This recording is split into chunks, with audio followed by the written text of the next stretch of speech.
इधर इंदौर में युग पुरुष धाम आश्रम में फिर मौत हुई है। 4 साल की बच्ची की मौत हुई है। बच्ची की मौत का कारण अज्ञात है। दिव्यांग और अनाथ बच्चों का आश्रम है युग पुरुष धाम। इसी साल कुछ महीने पहले 8 बच्चों की मौत हुई थी और अब 4 वर्षीय बच्ची की मौत हुई है। बच्ची की मौत का कारण अज्ञात है।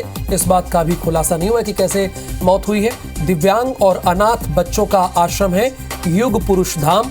यहीं पर एक 4 साल की बच्ची की मौत हुई और कुछ महीने पहले 8 बच्चों की मौत हुई थी। युग पुरुष धाम आश्रम में यानी एक और मौत हुई है। निहारिका, यहाँ का रिकॉर्ड तो लगातार देखिए यहाँ पे बच्चों की मौतें हो रही हैं। इसके पहले हमारी आपकी बात हुई थी ऑन एयर, तब भी आपने बताया कि कोई ये पहला मामला नहीं था। अब देखिए फिर एक नया मामला आ गया, 4 साल की बच्ची की मौत हो गई है। ये क्या हो रहा है? क्या किसी तरह की यहाँ पर लापरवाही बरती जा रही है? जी देखिए राहुल, आप भी जानते हैं और मैं खुद भी जानती हूँ, हम लोग कब से इस खबर पर बने हुए हैं और जून से लेकर दिसंबर तक की अगर बात करें तो अभी तक कुल मिलाकर 8 बच्चों की मौतें जो है वो दर्ज हो चुकी है और ये 8 ऑन पेपर है, ऑन रिकॉर्ड है। तो आप खुद समझ सकते हैं कि कितना गंभीर मामला ये लगातार होते जा रहा है। अब देखा जाए तो पिछले महीने की मौत के बाद कल रात को एक 4 वर्षीय बच्ची ने दम तोड़ा है। हालांकि उसकी मौत का कारण जो है वो अज्ञात बताया जा रहा है। बच्ची जो है उसके परिजन फिलहाल अभी आश्रम पहुंचे नहीं है। उन लोगों का 2-1 दिन में आश्रम आना होगा, जिसके बाद ये मामला जो है ये खुल सकता है।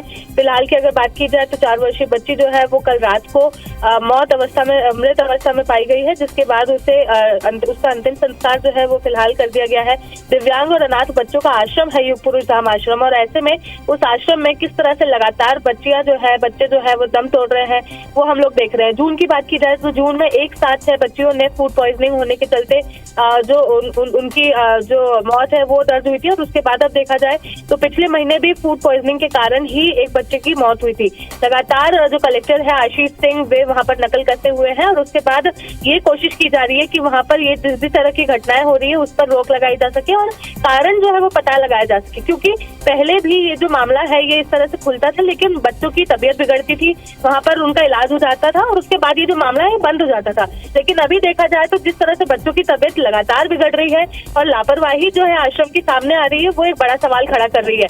आश्रम के अगर बच्चों की बात की जाए तो उन्हें जो प्राथमिक तौर पर ट्रीटमेंट है वो आश्रम के नीचे ही बने अस्पताल में दिया जाता है, जहाँ पर हालत बिगड़ने के बाद उन्हें बाहर रेफर किया जाता है। हालांकि जो कलेक्टर है आशीष सिंह, उनका यही पहला कहना था कि जैसे ही बच्चों की तबीयत बिगड़े किसी भी अन्य अस्पताल में भर्ती किए बिना उन्हें सीधे चाचा नेहरू अस्पताल पहुंचाया जा सके, जहां पर प्राथमिक रूप से पूरा ट्रीटमेंट जो है उन्हें दिया जा सके। क्योंकि रिपोर्ट जो है अब वो एक बच्चों की वहां पर पहुंच चुकी है। 110 बच्चे जो है वो आश्रम में है और ऐसे में 110 बच्चों की रिपोर्ट जो है वो चाचा नेहरू अस्पताल में प्राथमिक तौर पर देखी जाती है और ऐसे में वहां पर बच्चे जो है अगर बीमार पड़ते तो उन्हें सबसे पहले उस अस्पताल में ही भर्ती कराने का प्रावधान है। बिल्कुल, यानी लापरवाही हो रही है। जैसा कि निहारिका लगातार बता रही है, ये साफ इशारा करता है लापरवाही की तरफ। धन्यवाद निहारिका इस पूरी इंफॉर्मेशन के लिए।